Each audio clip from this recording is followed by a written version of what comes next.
I just want to say thank you for the opportunity to speak to you this evening. I'll just give some brief background first, if I can. The scheme, which is called the Student Support Scheme for Asylum Seekers, is probably better known as the Pilot Support Scheme, because that was the name it had up to this year. And when the new scheme came in, they also changed the name. So you will hear people refer to the Pilot Support Scheme. That is the Student Support Scheme for Asylum Seekers. It was set up, it came in 2015 after a report from the McMahon Group into identifying practical measures that could be implemented to enhance the dignity of persons in the protection system. So part of this contained a recommendation about education, and it related to the extension of student supports for third level and post-leaving certificate students who were in the Irish school system for 5 years. So the scheme was set up in 2015, and the criteria at the time was you had to be in the school system for 5 years and in the asylum process for 5 years and have a leaving cert. And that continued until 2019 when there was a review, and it was felt at that time that the 5-year criteria was too restrictive. So that was reduced to 3 years, which is similar to the SUSI requirement, and the 2019 scheme was amended to include this. There was another review in 2020, and it was recommended this year that to remove the requirement to have sat the leaving cert and to remove the requirement to have been 3 years in the Irish school system completely. And the new scheme was then called the Student Support Scheme for Asylum Seekers. The requirement to be 3 years in the asylum system still remains for our scheme. So to qualify, students have to meet a number of criteria. The most important ones are to meet the definition of a protection applicant or person at the leave to remain stage. What does it mean? An applicant who has not received a final decision with regard to their stay or their leave in the country from the Department of Justice. Anyone who has a decision either to remain in the state or has a deportation order issued against them will not be eligible for our scheme. So if you have any decision of any type, just to bear that in mind. You have to be accepted on an approved PLC course or an approved undergrad course and have, as I say, been part of the application for protection or leave to remain for a combined period of 3 years in the August of the year you're making your application. And you must be resident in the state for 3 years at the 31st of August as well. The application form is how we apply at the moment, and that's accessed online from our website. I'm not going to give you the details now, you won't remember this. As you may be aware, the Department of Further and Higher Education used to be the Department of Education. So there'll be another name to the website, but it'll be on my printout for anybody that gets it.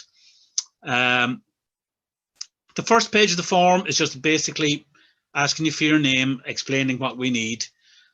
Section A, we need all your details here, your PPSN, your INIS number, your name, date of birth and address, your birth surname, if it's different, your mother's birth surname, and a telephone number and an email address. And these are very important that we get these, particularly this year when we didn't have applications through the post, everything was done by email. So it's very important to have that. We'll also ask whether you are a student who is dependent on a parent or legal guardian, a mature student, that is somebody over 23 years, or an independent mature student, that is somebody over 23 years and not dependent on anybody. Section B, we look for your nationality and residence status. We need your country of birth, your nationality, and the basis of your permission to remain in the state. Are you an asylum applicant? Are you a subsidiary protection applicant? Or are you at the leave to remain?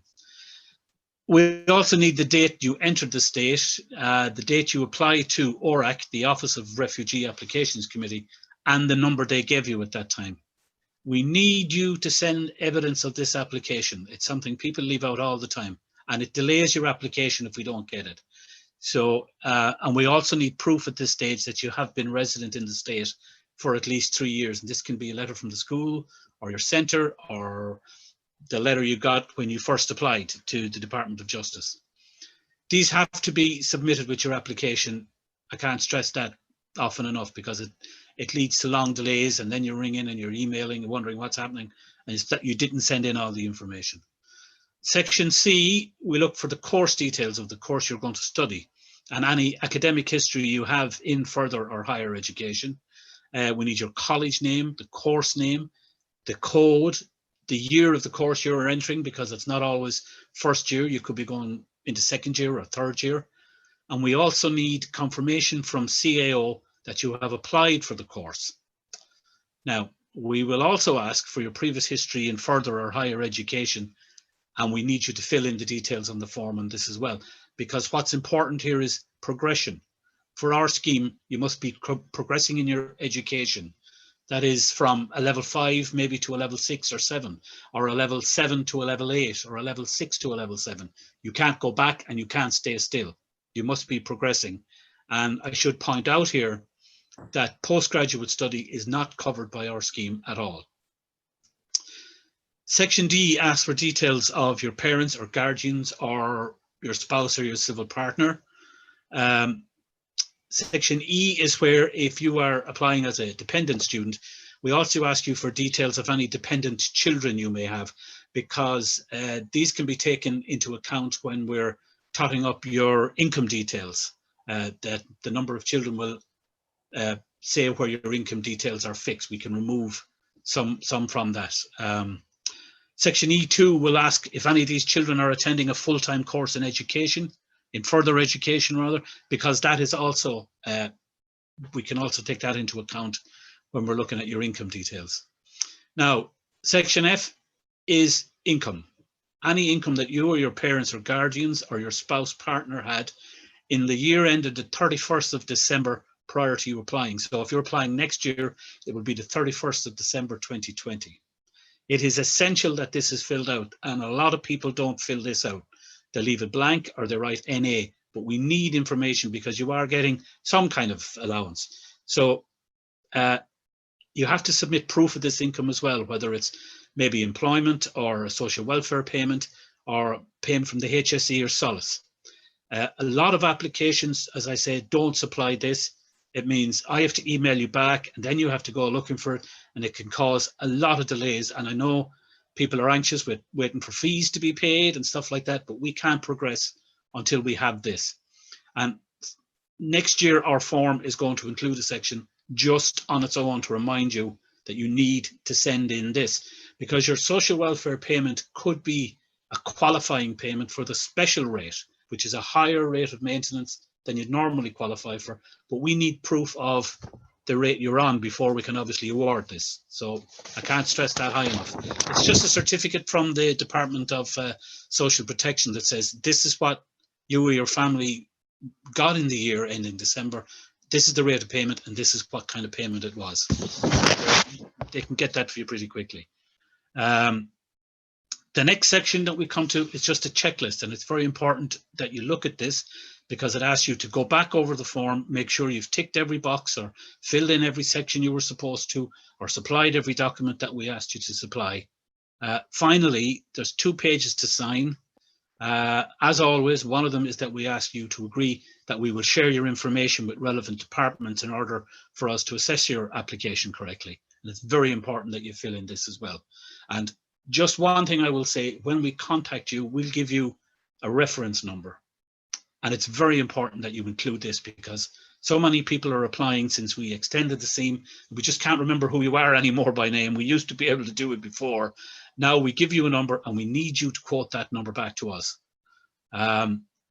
Personally, we're happy to answer any questions you have. As you know, this presentation will be available for anybody who wants it. We have a frequently asked questions section on our website, which is good too. Or if you have any questions, you can email them to me at pilotscheme@education.gov.ie. That might well change with the new department's name, but if it does, the old one would still come to us for a while anyway. That's really all I have to say about the student support scheme. But I would say something that cropped up in a previous conversation is the department also have scholarships for students who are sitting their leaving cert in the year they're applying. They're merit-based scholarships, a lot of them, depends on the results you get, but 2 of them are application-based for people who are studying a STEM subject in college, or people who are going to study medicine or zoology or biomedical science in college. Now, if you ask your guidance counsellor in the school, they have the details for those, or you can get them on scholarship.ie as well.